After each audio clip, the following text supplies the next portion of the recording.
Uh, Thanks for joining, everybody. This is the Thursday, June 18th, 2020 meeting of the Board of Directors of the Ann Arbor Area Transportation Authority. We have a full board and we'll get started. Item number one is to approve our agenda. Before we move to approve it, I would like to add an item for a closed session. Well, we can add it as item 4.3 after CEO report. So I'll add it there. And can I have somebody move that into the record? I'll move it into the record. Kathleen, support by Roger. Instead of, well, I guess we can go down and through the list. We'll go through here. Mike, yes or no? Yes. Thank you. Rich? Yes. Sue? Yes. Raymond? Can you repeat the question? I was getting my audio to work. Do you approve the agenda as amended? Yes. Thank you. Roger? Yes. All right. Ryan? Absolutely. Kathleen? Yes. Kyra? Yes. Okay, and I'm also a yes. So that passes. I'm a And yes. we'll move on then to public comment period. If you want to address the board on any of our agenda items this evening or any other item, please, I think, is it star 9 tonight, Keith, or star 5?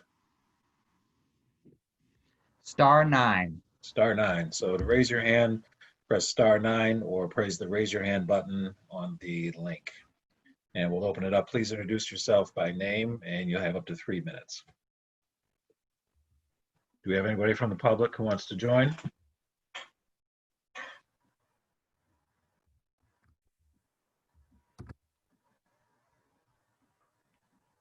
We don't have anyone at this time, Eric. Okay. We'll move on then to general announcements. 1.3, do I have any general announcements from anybody on the board or the staff? Eric? Yeah, go ahead, Sue. I just wanted to follow up from Matt's email about the university's plans to reopen and just kind of reiterate that we are closely monitoring those decisions as they're made by our leadership, and we will very quickly be sharing information about our own operations and partnering with AATA on what we're doing and provide whatever information that will be useful for helping TheRide make its operational decisions in the fall. Great. Thank you. Anybody else who from the board or staff who has a general announcement to make? Eric, other than to just mention that I'll be sitting in for Matt this evening. He's out with a family emergency, so, but other than that, no announcements from staff. And Mike, did you have a hand up? I was just going to say the same thing. Okay. All right. If there's nobody else, then we'll move on to our consent agenda. We have the minutes in our packet from last month, as well as an updated appointment for the Ann Arbor Transportation Commission. Can I have somebody move those into the record? I'll move. Before Mike? we move, can we make corrections or do we make corrections after we move? Well, I need support, and then we can make corrections. Okay, I'll second. All right. What corrections you want to make? Page 5, paragraph 3, line 1, it reads COVID-10, should read COVID-19. Not a big deal, but just still for public record, I think it would look better if we got it right. Thank you.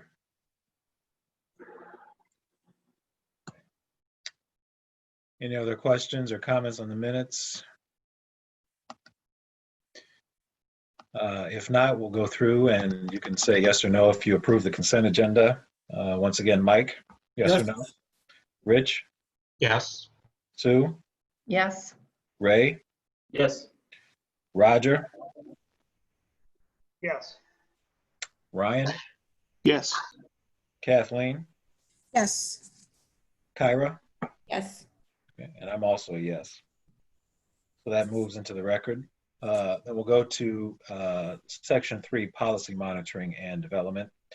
There is a resolution in our packet that was the discussion of several board members, and it was a point of discussion at the Service Committee, and this is a board resolution for supporting Black lives in our community. You've probably had a chance to read it, and this was drafted at the Governance Committee level, and some feedback was given there. I open it up to any comments or questions for feedback, but this would be a board resolution in support of that, and I can also read it to the public if people think that would be appropriate as well. Any questions or comments on resolution? Eric, I just want to jump in and say, although you are giving credit to the governance committee, I appreciate you doing the lion's share of the drafting on this resolution. And it really reflects at least the conversations that we had in the governance committee. And it seems like it echoes the sentiments of the service committee and the finance committee as well. I do think it would be beneficial to read it out loud for the benefit of the public. Sure, I can do that. The resolution states as follows. This is a board resolution 04, board resolution for supporting Black lives. It states as follows: whereas the Board of Directors of the Ann Arbor Area Transportation Authority recognizes the deaths of George Floyd, Breonna Taylor, and an unjustifiable number of others as crushing, avoidable, and yet all too common tragedies. Whereas the Board of Directors recognizes that the systemic and normalized structural racism and over-policing of Black people in America has led to irreconcilable social, economic, and legal consequences for Blacks and other people of color. Whereas in response to the current and historical disparate treatment of the Black community under the law and in the disbursements of equal opportunities in society, both a local and nationwide movement aimed at shining a light on these centuries-old maladies has begun. Whereas the Board of Directors of the Ann Arbor Area Transportation Authority supports the public demonstrations across America and here in our local communities to raise awareness of these inequities.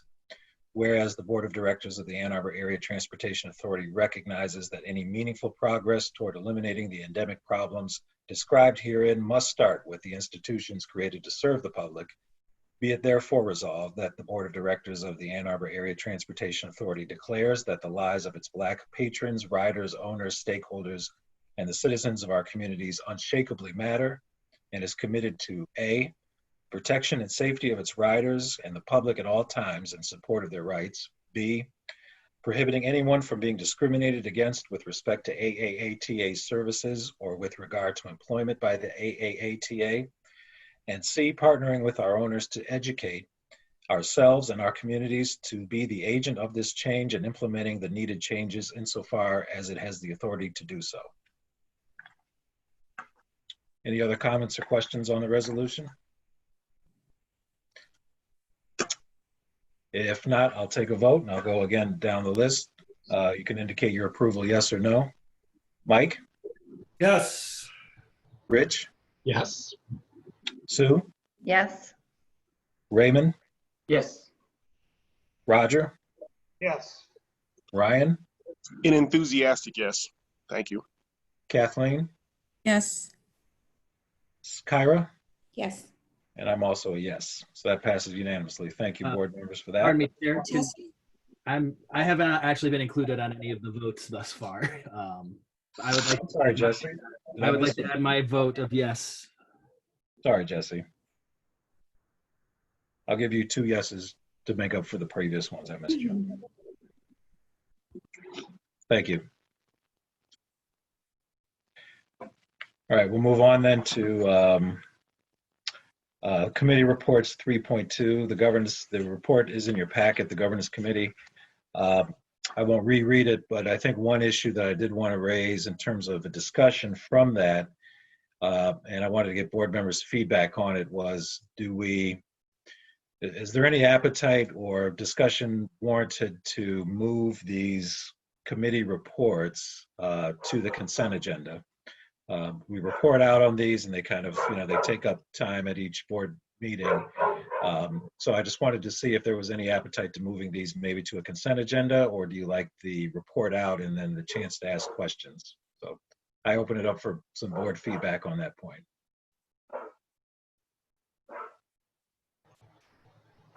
I'd be a fan of it moving to the consent agenda, and then each committee has the option of saying topic X can be pulled out of consent agenda for either board discussion or other.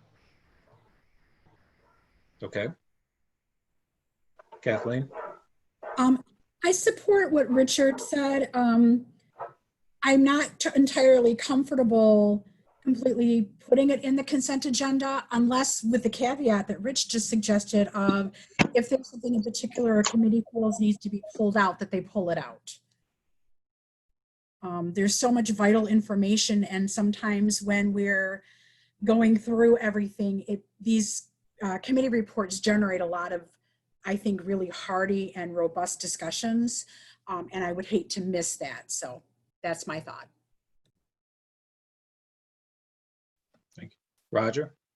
Yeah, I would echo both previous comments that much of it is fine just being a part of the consent agenda, but there are issues, and certainly the service committee, there are some issues that I think should be brought to the board. So as long as we have the caveat of the committee chair can bring up particular items from the committee to the board, I'm fine with the rest going to consent agenda.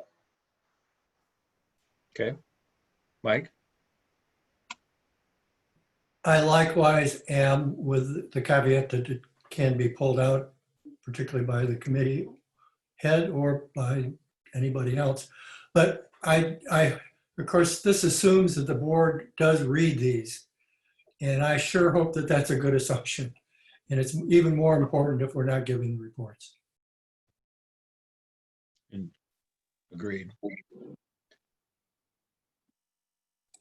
I have one request. I think I could get behind this, but it would also it'd be very helpful to make sure that our committee reports are as detailed as possible so that we can read the discussion that had happened.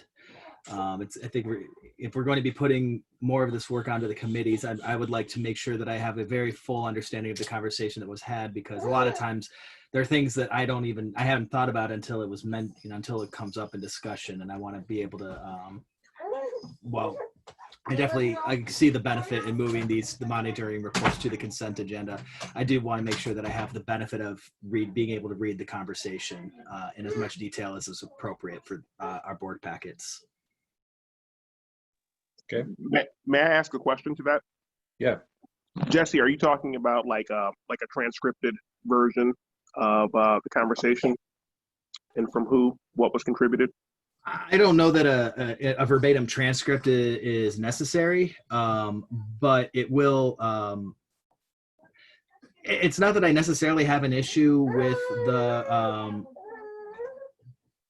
the committee reports as they are. I just think that this is really going to be really drive home the importance of the committee reports. It's going to make them that much more important, since we're going to be, so much of this conversation is going to be happening at the committee level now, and only at the committee level, potentially. Okay. Any other thoughts? Kyra? I'm in support of Rich's suggestion. I think that in the finance committee, and I'm sure in the service committee as well, we do a really good job of having discussion and then, concluding it by saying this seems like an issue that we need to bring back to the full board and have further discussion on. So I think that we're already in that practice. So again, as Mike said, as long as everyone's reading the committee reports and making a note of things that we need to bring back to the board meeting, I think we'll be able to have the discussions meaningfully that need to be had while still saving more time for us later on in our agendas to discuss more policy and big picture items that we want to focus on in relation to our ends. Okay. Go ahead, Mike. I had one more thought, and it hasn't been mentioned, I don't think.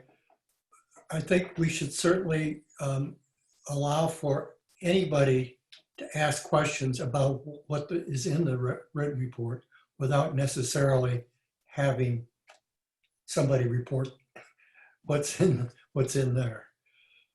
For example, if somebody has a question about something they read in there, Yeah. Even though we've already approved perhaps the reports, I think we should put something in the agenda to see if anybody wants to say something about the report. Yeah, I think I'd be in favor of keeping an agenda spot for committee discussion without the formal report out, so that people can raise an issue, or the committee chair can raise an issue that has to go to the full board for consideration or deliberation. We can keep an agenda spot for that. I think that would be appropriate. Could that be accomplished by moving the consent agenda to after committee reports? I think that would kind of defeat the purpose, though. I think consent agendas usually go up front. I guess I was. Sorry, Raymond, do you have something? Yeah, Mike can correct me if I'm wrong, but I can barely think of an issue that we haven't discussed at the finance committee that doesn't make its way back to the full board. Whether that's the, financials, whether that's any of that. So I'm in favor of it. And then, just any of us can pull anything off the consent agenda at any time before it gets approved. You can also discuss items on the consent agenda before approval, even if you don't need to pull it off and discuss it. So yeah, I think this procedurally makes a lot of sense to me. I don't have any heartburn over it. And I think there are a lot of mechanisms that anybody can have their questions addressed if need be. Okay, so I think the next step is we'll move these to the consent agenda. We'll probably reserve a place on the full board agenda for committee report discussion if anybody wants or needs to or feels like they've got something to raise. But we'll make that procedural move starting next month. Okay, thank you. We'll move on then to 3.2.2, which is the Finance Committee. And I'll let Mike talk to that. Okay, in the spirit of what we just discussed, I will just be silent and see if there's anybody who wants to discuss any point or ask a question. I think we're due for a financial update anyway later in the meeting as well. So,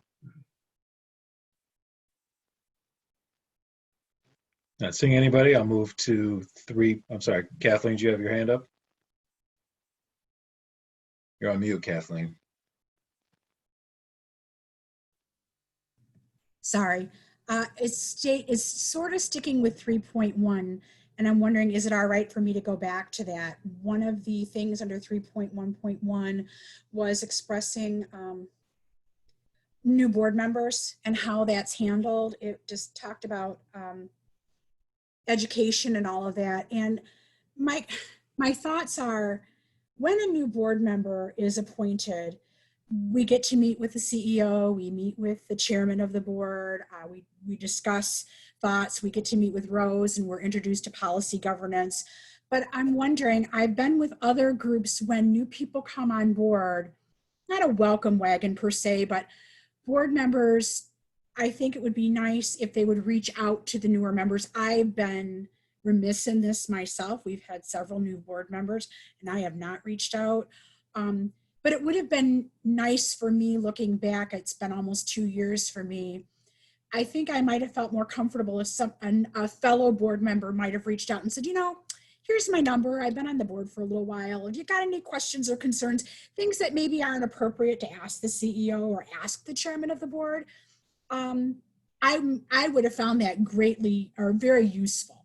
And so I'm wondering if we should think about that more carefully when new board members are appointed. Now it's going to be a while because we've just, Kyra and Mike are staying on, but I really think that we should look at that, and because we want our board members to be successful. We want them to be educated, but we also want them to feel like they have a voice with each other. You know what I'm saying? A connectivity, because I don't, even after 2 years, I still, honestly, I feel welcome and I feel part of the board, but in some ways I still don't feel connected to everyone like I would like to. And maybe that's on me as well. Okay, sure, we can see about making some changes. That's, I assume, under governance policy 3.1 you were speaking to, which is the monitoring report. It's coming up in a minute. Anything on service committee? Yeah, just a couple. We passed the resolution that we discussed extensively at the committee. There was also quite a bit of very passionate interest about going beyond that I think we'll probably be getting to later in the meeting. And we also had a preliminary discussion of fair policy, and I just think the mood of the committee was that fares should be kept as low as possible, but any loss of revenue would need to be made up with some other revenue source. That we shouldn't be looking at reducing the budget if fare revenue went down. We would need to counterbalance that with some additional source. I think there's generally consensus on that. I'm certainly opening up to the committee members. They have a different view. Just curious, because I wasn't part of that. When you say other revenue sources, I mean, we really only have 4 other revenue sources, which are state funding, federal funding, local property tax millage, and our POSA revenue. So if we're going to keep fares steady or drop them, which of those was it the committee's feeling we could increase, because we don't have a lot of control over a lot of those? We did not address that. Okay. Yes, that is the rub, is that yes, we would like fares to be very low and very affordable, but we don't want to reduce operations or routes to achieve that. And where that additional revenue comes from is the question. A very difficult question. Yeah. Thank you. Anybody else on the service committee report?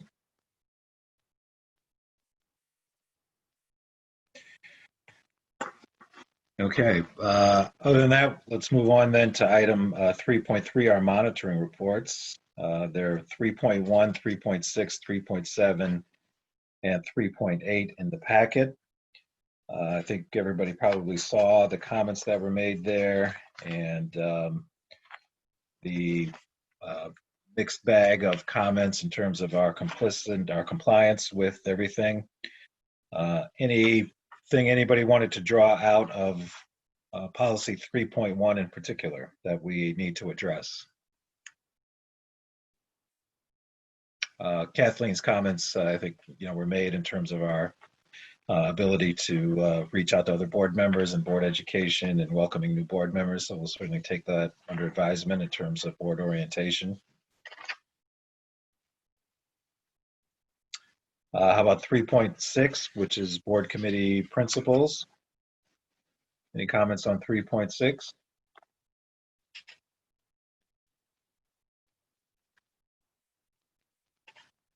.7 board committee structure. Again, they were several comments in the packet, and the governance committee did talk about the feedback here, and we noted some items we probably could do better at. But the other comments are in the package, so I wanted to hear if there's any comments from other board members on 3.7. Hi. Kathleen, go ahead. All of them, so like it can even be 3.7.2? Sure. Okay, so it's 3.7.2 discusses the board, the executive committee versus, there's been a lot of discussion of whether or not the committee should exist. Yeah. My feelings are that there are some duties that are listed under the executive committee with regards to CEO succession, emergency.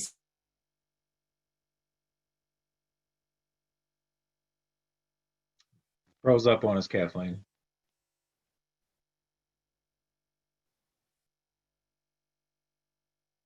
Kathleen?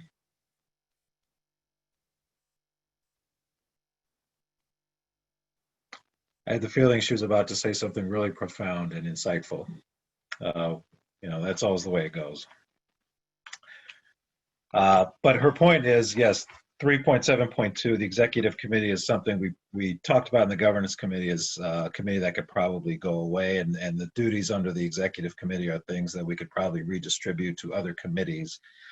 So I think in the future, the governance committee will look at kind of redistributing those duties, and to the extent we need another committee to, look into emergency CEO succession or planning, we might just reassign those and disband the executive committee, particularly because we don't have a treasurer right now, and our treasurer, at least the way it's described in our articles of incorporation, doesn't really fit with our model. So that might be a committee that just kind of goes by the wayside at some point. So I thank Kathleen for bringing that up. Any other questions or comments on 3.7?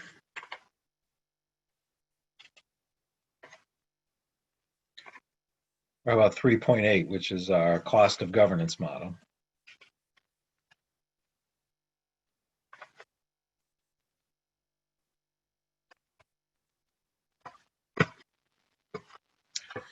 Okay. It's like, just to kind of tie this, I think this might tie in a little bit with our board training. We do our onboarding, but I did appreciate the comments that had to do with like the continuing education and how we maybe aren't keeping up with that as well as we should. And of course, this year is, the exception to all rules, kind of all bets are off, but maybe that's something that we need to be a little bit more, especially since there were other comments earlier on about how maybe we're straying from policy governance. That we need to be paying more attention to our own continuing education on that. Good point. Anybody else?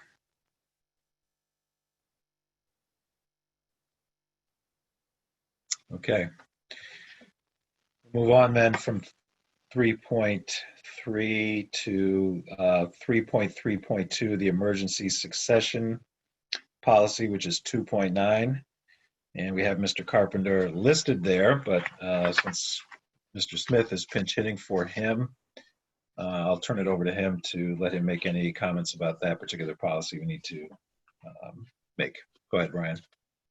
I don't have anything in great detail other than to say, while this isn't a CEO succession, I think this is an example tonight of that Matt has two very capable people in place with John and myself to pitch hit in minor stand-in roles like this, and confident in both of our abilities to take over the helm if needed for some reason. So the policy's been in place now for a couple of years, and would be happy to talk about any questions anybody might have on it. So the issue brief, lists the conclusion there, and describes the policy 2.9 emergency succession. We have a brief issue brief in our packet there on pages 52 and 53. We are required to adopt the compliance thereof. Either A, we're in compliance; B, in compliance except for items noted; C, making reasonable progress toward compliance; D, not in compliance or not making reasonable progress. E, cannot be determined. So I'll ask, is there anybody who wants to, the recommendation is that we are in compliance with that policy. Does anybody want to move one of those A through E into the record for adoption? Sue? Yeah, I would move that we're in compliance. Do I have a second for that? Second. Second by Kyra. I'll go through and we can say yes or no whether we agree with we are in compliance. I'll go down the list again. Mike, Yes. Rich, Yes. Sue, Yes, Raymond, Yes. Roger, Yes. Ryan, Yes. Jesse, Yes. Kathleen, Yes. Kyra, Yes. and I'm also a yes. So that is adopted into the record as compliant. Thank you. And again, we'll move to the next one on the agenda is Asset Protection 2.8. That's in page 54 of the packet. And I don't know if Brian, you want to speak to this one as well in terms of teeing it up for our discussion. Actually, I'd like to ask John Metzinger to walk through this one, if you could, please. Okay, go ahead, John. Of course. Hi, everybody. Good evening. Just so that I'm going to go through this report briefly for those who are not familiar with it. It did come before the Finance Committee meeting this last month. It's dealing with policy 2.8, which is for asset protection. This is a policy that requires the CEO to ensure that our corporate assets are protected and are maintained, and that any risks are mitigated. Covered topics include insurance protections against loss and liabilities, risk management procedures, and then taking care of our intellectual property and public image as assets that need to be protected. The monitoring report has been looked at by the Finance Committee, and it's being brought to the board tonight for your consideration of acceptance as either A, in compliance, or B, compliance except as noted. There was only one area of question or concern in the monitoring report prepared by the CEO. That's dealing with policy 2.8.5.6, and that is on page 15 of the report or page 68 of the packet. And this is dealing with the policy that prohibits ignoring exploration for innovation or opportunities to open capacity for the organization. The CEO has expressed that his opinion that this particular policy is so broad that he can't imagine how he would provide satisfactory or compelling evidence, aside from attempting to document every staff decision. This was discussed at length at the Finance Committee. Finally, I'll point out that another area that's covered is dealing with technology systems and procedures that are in place to protect the security of information. While we didn't list specifically all of those systems in this public document, for obvious reasons, I did want to let the full board know that those systems are in place, and network security is a continuous effort that's moving forward within our IT department. So I think I'll leave it there and return it to the chair for any questions or comments. Thank you. Thank you, John. So in the table of contents, page 55, it shows the CEO's recommendation that we are in compliance with everything except, as John noted, 2.8.5.6, where we were partially compliant due to the ambiguity of the policy itself. The kind of details are in the packet there.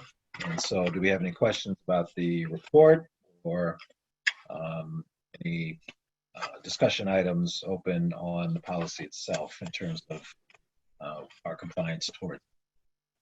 Mike? Yes, as John mentioned, we did discuss this in quite a fair amount of detail at the Finance Committee. And certainly the one that John mentioned, 2.8.5.6, which CEO Carpenter recommended that it be eliminated primarily because it's pretty impossible to report against. There was one other that he recommended eliminating too. There was 2.8.5.2 that had to do with ignoring social, environmental, or economic implications of major decisions. He was recommending deleting that for the same reason. And I might add also, I think those kinds of things, social, environmental, economic, we have covered in other policies.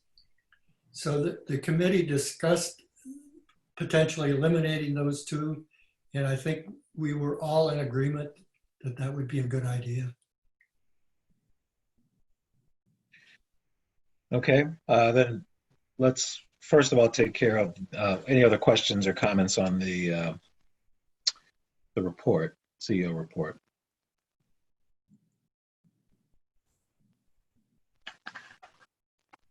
Okay, then first order of business is we adopt, the level of compliance with this policy. Again, A, we are in compliance. B, partially in compliance. C, making reasonable progress. D, not in compliance. E, can't tell.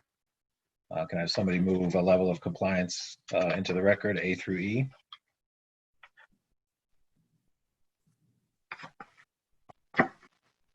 B, please. Level of compliance, except for, as noted, the 2.8.5.6. Okay, do I have support for that? Support. Rich supports. Any other questions or comments? So the level is B, that's on the record. We'll go through the list here. You can vote yes or no on B, level B. Mike? Yes. Rich? Yes. Sue? Yes.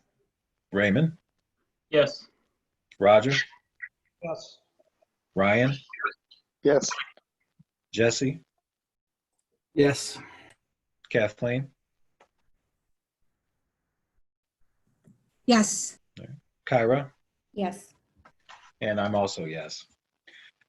Is there any other motions you want to make at this time? Does anybody, pursuant to what the comments Mike made, do you want to make a motion to eliminate 2.8.5.2 and 2.8.5.6? Do you want to make a motion to vote on that? I'll move. Okay, do I have support for that?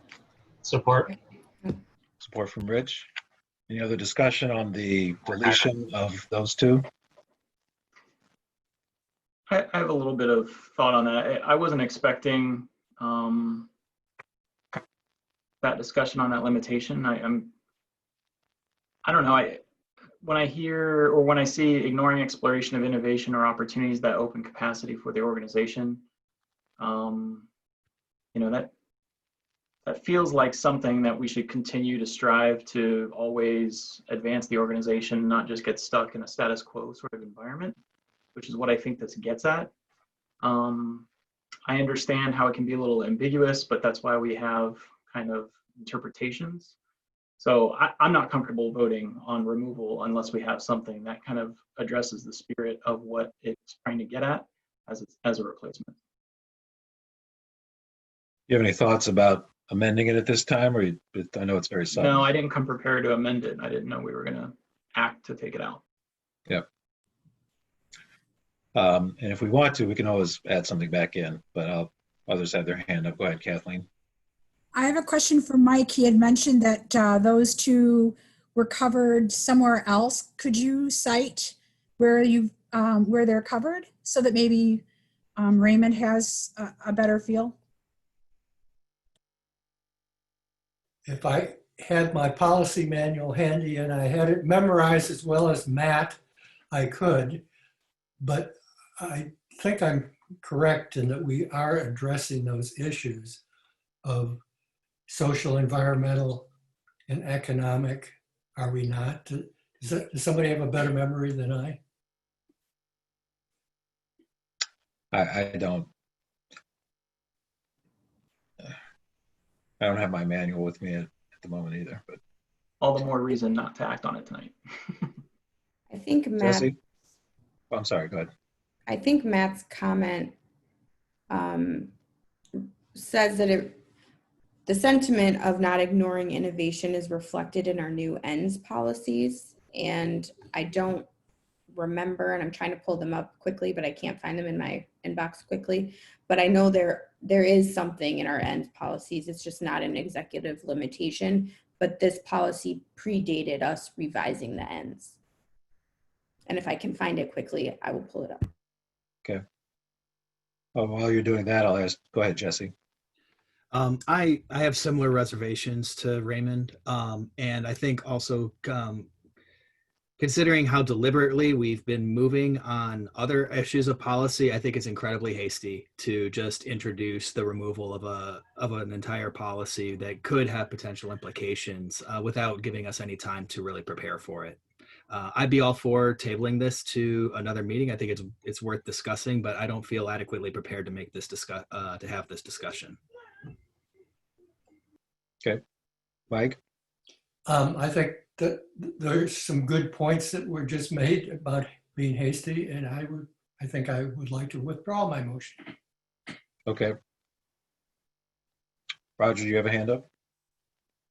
Yeah. I think I don't have my policy manual here, but it would seem that these would, particularly the innovation part, would be probably better handled as part of the ends. And I'd like to look at specifically what is in there, and maybe that would be a better place to handle these, because it is looking at, what we want to do in the future, not what necessarily what we're doing right now.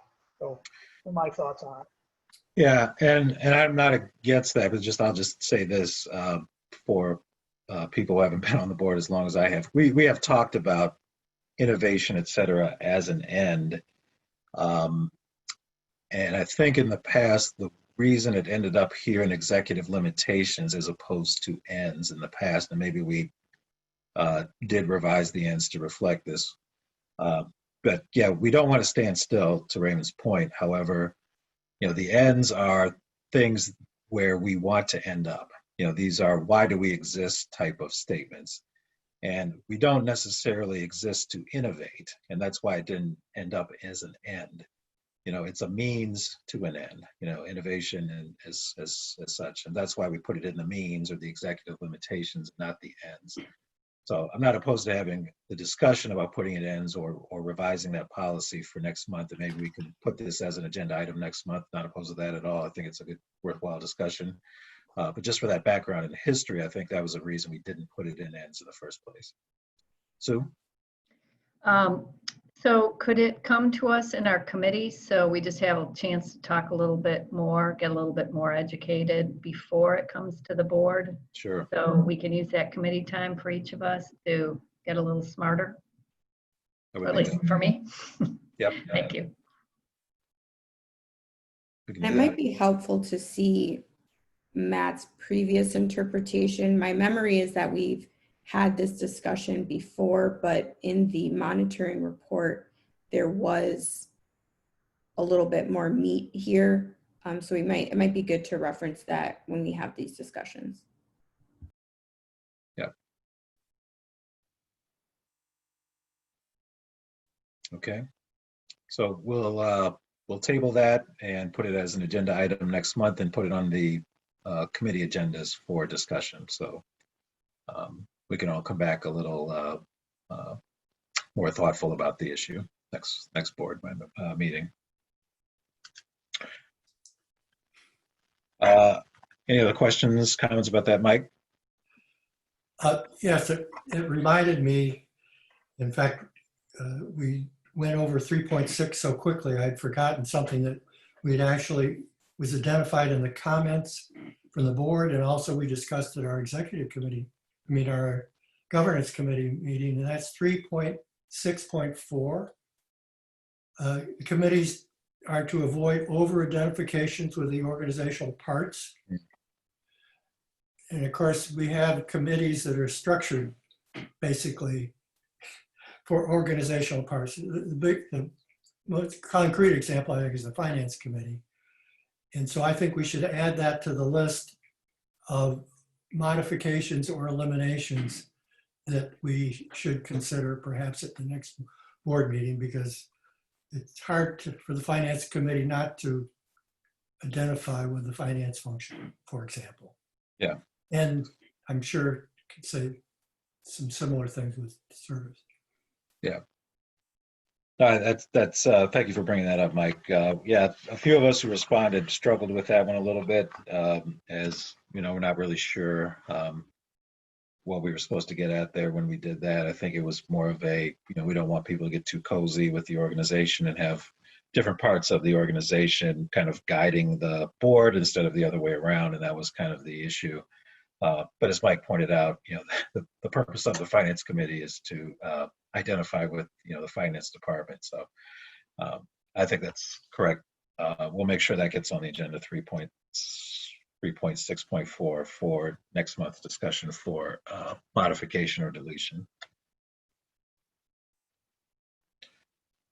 All right. Anything else? On section 3, policy monitoring and development. We'll move on to section 4 then, the COVID-19 recovery plan updates. I think in our packet, there's a financial update, and I assume Mr. Metzinger will guide us through that. Go ahead, John. Yes, of course.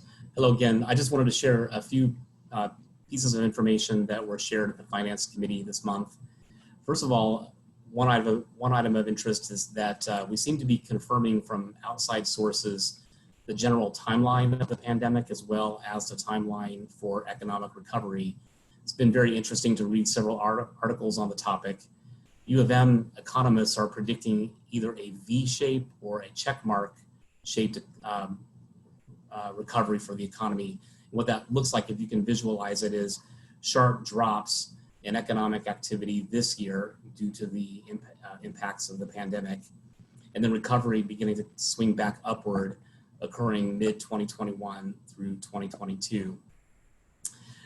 These assumptions are also predicting that the economy will rebound more quickly if additional federal bailouts can be secured, and that's particularly of interest to local governments and state governments who are struggling with their revenues. Other reports are showing how the lockdown in Michigan is helping to contain the virus here in a much better fashion than elsewhere in the nation. Both Michigan and New York are leading the nation with virus containments, and that's good news. But epidemiologists are saying that a second wave of infections are likely later this year, and the severity of which will completely depend upon the behavior of people. That's why we're doing our part to ensure social distancing can occur while riding transit. And I know Brian will be sharing a little bit more about that in the operational update. In terms of the financial piece, we are relying heavily upon the CARES Act, given that we're not collecting fare revenue and other revenues are down. So to date, CARES Act expenditures have been $1.2 million.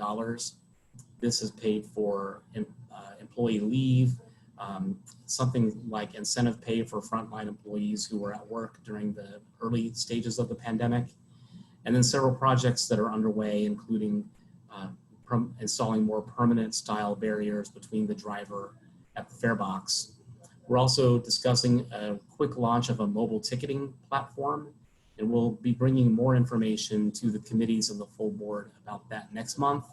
It's a pretty exciting opportunity to reduce the reliance upon cash payments and might be a key step toward being able to restore fare collection in a safe manner as possible. But I'll say that in terms of our financial performance, the cash position is strong thanks to CARES Act funding. We're right at around $11 million in cash, so we have strong cash flow. Our third quarter is wrapping up this month, and next month we'll bring our first draft budget preview to the full board, and then we'll have the third quarter report for the full board in August. And at that point, I'll leave it open for questions, Mr. Chair. Thank you. Okay. Thanks, John. Any questions overall on the financial update or the financial picture of the organization?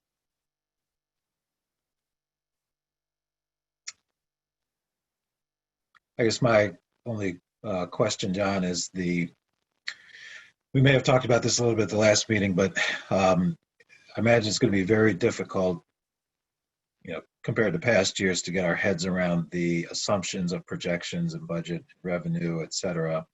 And it may very well impact by this potential second wave, which may cause another dip.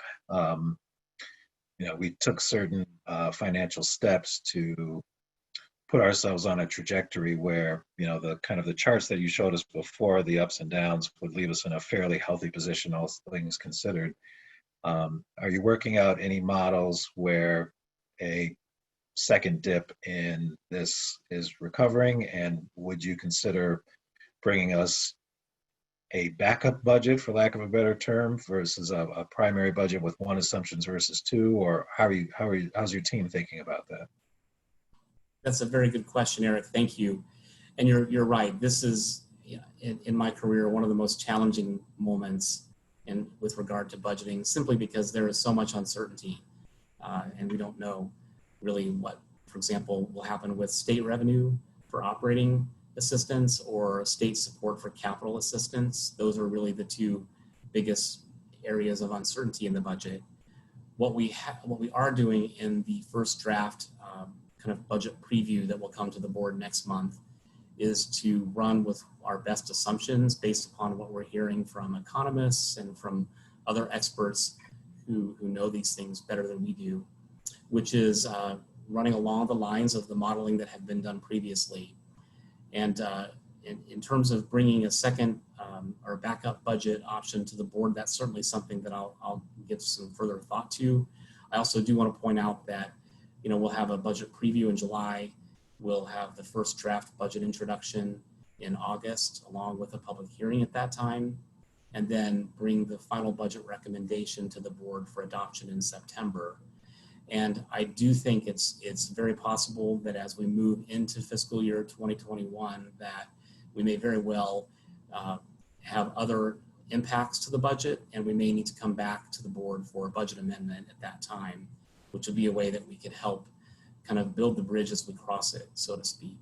So certainly at times of uncertainty are going to give us a less clear path forward than we would see in a typical year.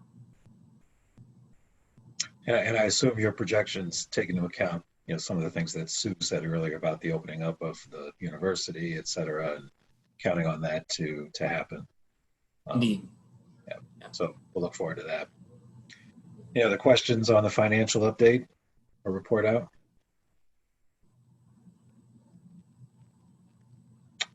Not seeing anyone, we'll move on to 412, which is the service restoration timeline and process. So I'll turn it back to Brian. Thank you, Mr. Chair. Would like to share with you some of the details that we've been working on first immediately, and then what we're planning on for August, and then farther into the future. And I'm going to be referencing the recovery plan that Matt has shared with the board and with stakeholders that we had planned and are adding as needed over the summer, using our extra board operators that are on standby to add service where we see it's necessary. So we've been already adding trips to the 4 and the 6, for example, to accommodate an increase in ridership that we've seen. We have also begun running a limited park and ride shuttle from our park and rides lots on Miller, Plymouth, and State Street in anticipation of different aspects of the university and the hospital opening back up and taking on, they're starting to do parking enforcement again, so they needed to have access. So we've started shuttles there just at peak times. And the plan is to continue with that, adding service on an as-needed basis through August 30th, because we needed the time to be able to put into our technology solutions something that would show up in real time. And so for this August, we do have a more detailed and robust level of service.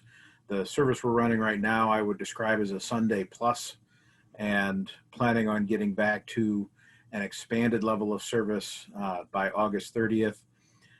The idea, and I can't stress this enough, that this is still a pandemic response plan for the service, and that anybody watching and anybody who speaks to any of the board members about this plan is in no way is this meant to be a permanent plan. We do intend on going out and having what everybody would be used to in our normal, transparent, public process as soon as we can. But we're still limited. We still have very much a limited capacity on our vehicles. And so the plan that we're going to be sharing details with you next month will focus really on a fixed route system that is easy to add service as needed. We have fewer interlines in the routes, and the routes themselves are simpler.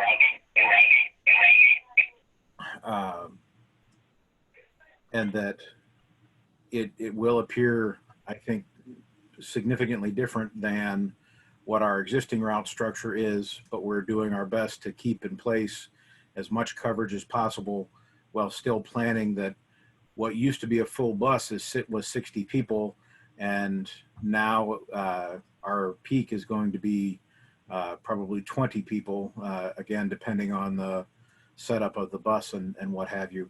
And we're working on trying to make that as high as possible while still maintaining a level of safety and social distancing on the routes. So with that, we are also, John is leading a fair group right now, talking about when we can start restoring our fare collection procedures. But again, when you're talking about collecting items from the public, you want to make sure that you have all of the PPE that you would need, that you have processes in place so that the customers can feel comfortable in purchasing fares and in supplying fares on the bus. So we are working on all of those aspects and are looking forward to presenting to the committees in this next round to talk about what we have planned for August 30th, and would be happy to answer any questions that anybody has at this time. Roger, go ahead. Thank you, Brian. Pardon my ignorance, but right now, how late are the buses running between Ann Arbor and Ypsilanti? We're only running till 7 p.m. right now. And I should note that the night ride service has been suspended temporarily as well. So our service ends right around that 7 o'clock time frame. Thank you. This came up because I've had several questions from restaurant workers now that the restaurants are starting to open up in the evening about getting back from Ann Arbor to Ypsilanti, where many of them live, and with no bus service. So we would expect that probably won't change until August. You're not the first time I've heard that comment. In fact, I read one earlier today along those same lines. So at the moment, we weren't planning on doing anything past 7, but part of the nature of what we're doing is to be flexible in our response. So we may reconsider that end time if that's something that would help the public out. We just need to make sure that we can do it with enough vehicles and enough response so that we can maintain that distancing and that it's financially sustainable. So that it's not out of the realm of possibility that we would start that before August 30th, but we would have to examine it. Thank you. Anybody else with a service question? Kathleen? Not a question so much as a comment. For people in the public who are watching, TheRide has an email dedicated to the pandemic issue. I understand it's called Tell Us at theride.org. Is that correct, Brian? And then that would be a really good way for the public to give you more guidance, information about what it is that they're hoping will transpire as transportation opens up. That is an email address that folks can use. It's, I believe we actually started it for the planning department and getting feedback from planning issues, but it's absolutely one of a multitude of methods that people can use. They can also call us or use our website and use the CRM, the contact us and put in thoughts there. So there are several different ways, and I would encourage anybody who's watching to submit their comments and questions and concerns in that way, because that will help us be better in what we respond with. Thank you. Thanks, Kathleen, for bringing that up. Any other questions on the service restoration?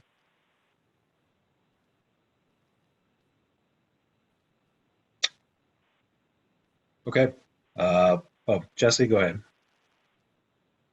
Yes, sorry earlier, I had to switch to phone audio because my computer is struggling right now. So the APTA just publicized an article in the Atlantic talking about how public transportation, like it's appearing that public transportation is actually much safer than initial studies were had led us to believe that high density areas like Hong Kong and Japan and South Korea have not seen, they've actually been doing a lot of contact tracing, have not been able to track any outbreaks or any clusters to public transportation. Now, I know there's probably a lot that goes into that, you know, perhaps like offboarding, the ticketing, but I was wondering if you could speak to what those indications say for us in terms of how we might be able to increase our service safely. Like, you know, are there things that we could be, you know, if it is in fact safe to ride public transportation, assuming everyone is wearing a mask, could we spin up some things like night ride with, you know, larger vehicles like our vans, as instead of cars, that might be able to maintain safety, but also provide greater service? That's certainly something we can look at. I do know that we've discussed having vending machines for masks, so that we could sell masks either at cost or even below cost, just to make them easily available, but not kind of open in a box to grab, so that they end up getting taken en masse. We are also cleaning the buses at each of the terminals, which I think is part of what was in that Atlantic article, if I recall correctly, in terms of doing regular cleanings and what have you. In terms of how many people can be on a bus or any kind of vehicle, no one has concrete guidance that I've seen, but I'll continue to search for it. And opening up night ride with a larger vehicle is certainly one possibility.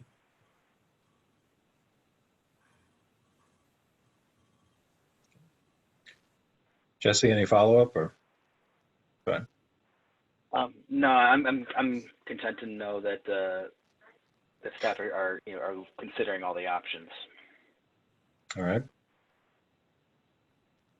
Any other questions on service restoration? If not, we'll move on to 4.2, which is the CEO report. I think we do have a brief one in the packet. I don't know, Brian, you wanted to speak to anything in particular there, or let the report speak for itself? Just field questions or anything particular you wanted to highlight? No, happy to let the report speak for itself. I can answer any questions. Any questions on the CEO report?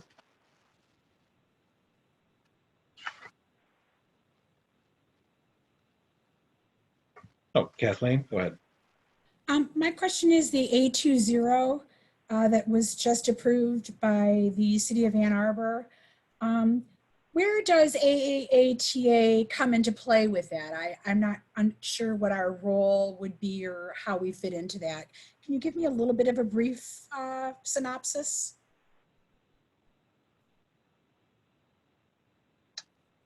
So with the A20, I'll confess to not being personally intimately familiar with it, but I believe the plan does in broad terms talks about the electrification of our fleet and going towards all battery buses as one option to reduce our carbon footprint.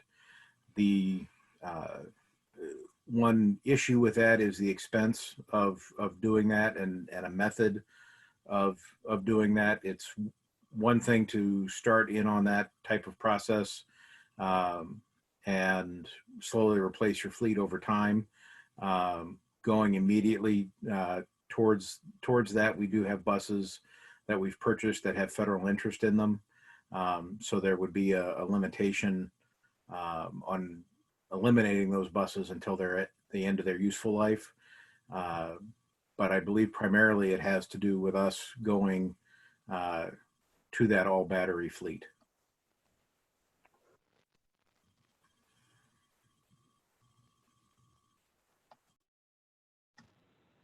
And maybe Eric, if I may, just to add some other thoughts on that. So in broad terms, the 820 plan pretty much has kind of two overarching principles related to transportation. The first is to reduce vehicle miles traveled by 50%. And the idea there is to drive people to transit, bicycling, walking, and other more sustainable forms of transportation. Then the second part, which is Brian is absolutely right, for the remaining vehicles that are on the road, trying to get those to transition to no emission vehicles. And so there are strategies related to personal vehicles, there are strategies related to freight vehicles, and then there are strategies related to transit and other service type vehicles. But yeah, Brian's absolutely right. There, you know, one of the strategies therein is trying to get away from diesel burning buses into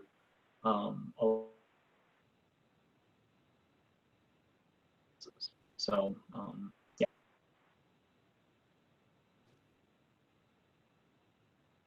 Thanks, Raymond. Anybody else on that? Go ahead, Jesse.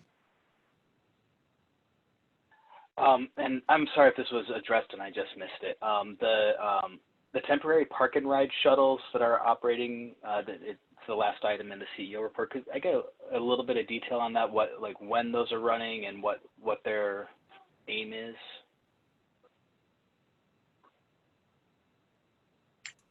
Brian? The temporary park and ride shuttles are to begin operating on June 15th. Yes, they started operating this Monday. They run from the Miller Road Park and Ride through to the university and the Plymouth Road Park and Ride. And actually those two, for routing purposes, we actually connected them. So they run into the university and then the health center and then past the VA and then that bus heads over to Plymouth and then turns around and comes back to the Miller Road. And then also from the State Street lot, the tennis courts and just south of that. And again, that comes up to the university and stops, I believe, at the Rackham Center. They run every 20 minutes starting at, I believe it's 6 a.m. And run until 8:40 and then run again in the afternoon. And the purpose of those was that we had gotten indications both from the university and from the medical center, the hospital, that they were going to start doing parking enforcement. And so their employees needed ways to get in to and from work. So we started those shuttles up.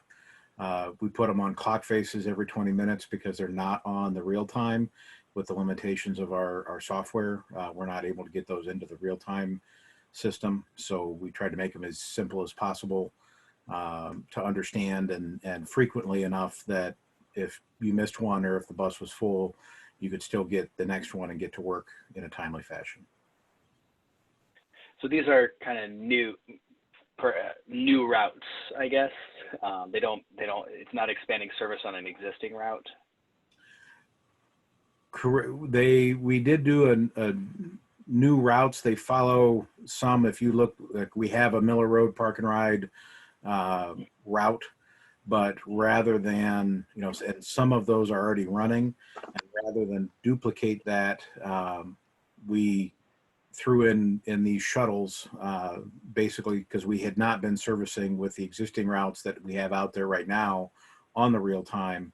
We had not been servicing the park and ride lots. So rather than have that route that have kind of some of it's on the real time and some of it's not, it was just the entire shuttle would be from these park and rides, that it would be easier to explain and understand, and you could have a one sheet schedule basically that showed the schedule that was easy to comprehend. Thank you. Anything else on service restoration? For the CEO report? Kathleen? I just had one more question. The fleet services, in terms of the new barriers for the drivers, I know that we approved that in May. When do we anticipate those orders going in and being filled? The second part of that is, I know that you have installed temporary barriers. Have they been installed on all of the buses that are currently running? So the order was put in. We do have the order in for the permanent barriers. We were given a 6 to 10 week lead time, I believe, on those. So we do expect them to start arriving August, September, and to have them fully installed throughout the fleet by October. As far as the temporary barriers go, we have 65 of those installed, and we've been running about 30 buses a day. So we have the ability to run not only the service that we're running now, but that extended service that we're talking about running in August. We do have the ability to run that and have all of the buses running, have those temporary barriers in place. So when the new Nova buses come soon, right? They'll come and need to have the temporaries installed? Actually, the Nova delivery, the pilot has been delayed, and we won't see the pilot bus now until October because their plant shut down due to COVID. Oh, that makes sense. And we have ordered a barrier for the Nova bus. My understanding at the moment is that the barrier will actually be delivered here, and we'll install it here, but it will be one of the permanent barriers, and before it goes out in service, it'll have a permanent barrier. And the delivery of the remaining 7 isn't scheduled now until February of next year. And those will all come with the barrier, the permanent barrier installed at the factory. Thank you. Mm-hmm.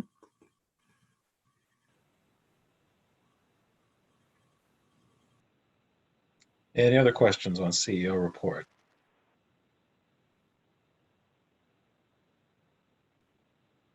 Or anything else? All right. Next up is the potential to go into closed session. But we do need a roll call vote for that if we want to go into closed session to discuss a legal matter.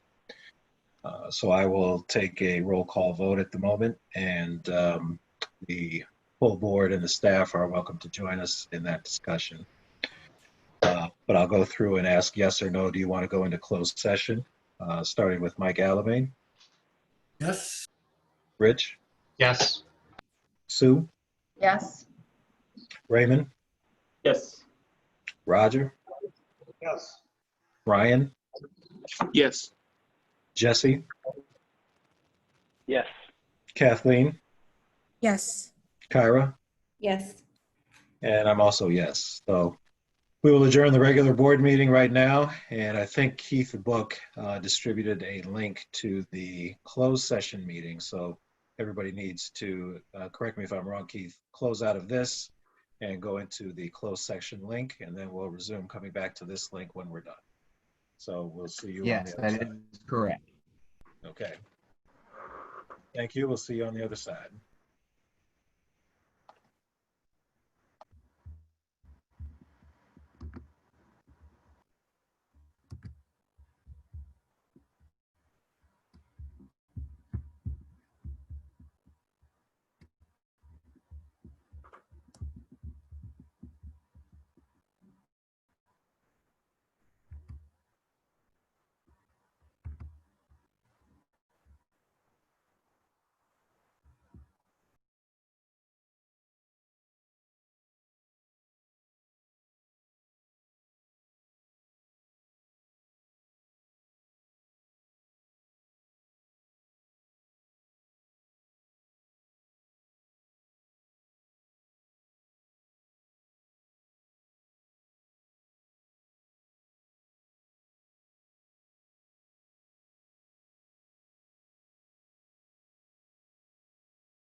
policy making discussion, as was discussed in the closed session. Um, and the possible revision or deletion of some of our other policies as was discussed earlier in the meeting for things like 2.8.5.6 and 2.8.5.2. So those will be on next month's meeting, I anticipate. We'll go then to 5.2, public comment. If you want to hit the raise your hand button or *9 if you want to address the board this evening, if there's anybody from the public still hanging around.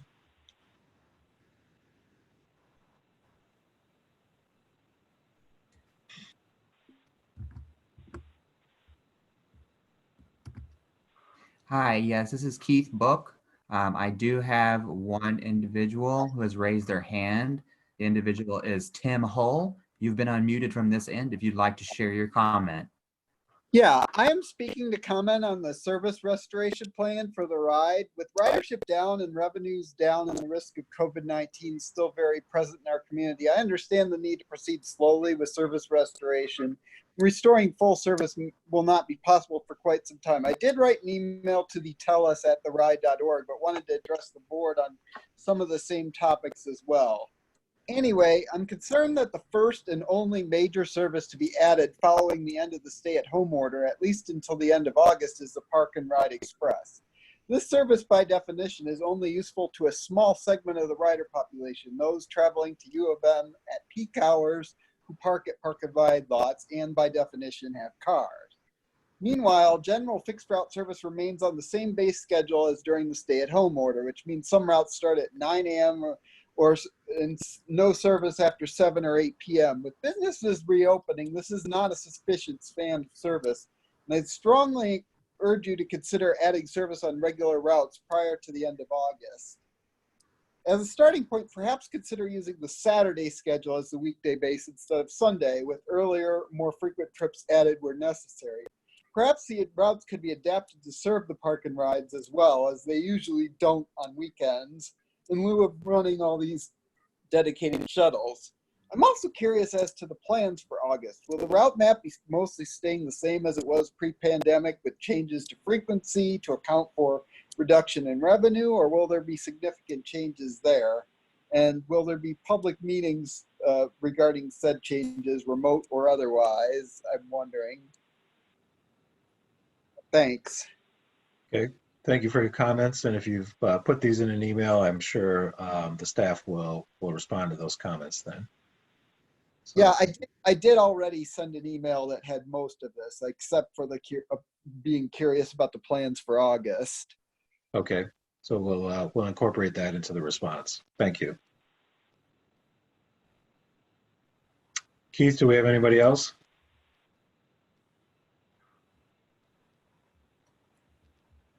No, we do not have anyone else at this time. Okay. We'll close public comment and go to 5.3. The board assessment of the meeting is electronic. It's in the packet, so please fill that out at the conclusion of the meeting and send that back to Rosa. Other than that, I think we are at 5.4, adjournment. Can I have somebody adjourn to adjourn? Sue, seconded by Roger. We'll go through yes and no. For adjournment, Mike? Yes. Rich? Yes. Sue? Yes. Ray? Yes. Roger? Yes. Ryan? Yes. Jesse? Yes. Kathleen? Yes. Kyra? Yes. And I'm also yes. Thank you, everybody, for a productive and efficient meeting. We are adjourned. Bye, everybody. Bye-bye. Stay Good well. night, everyone. Thank you. Goodbye.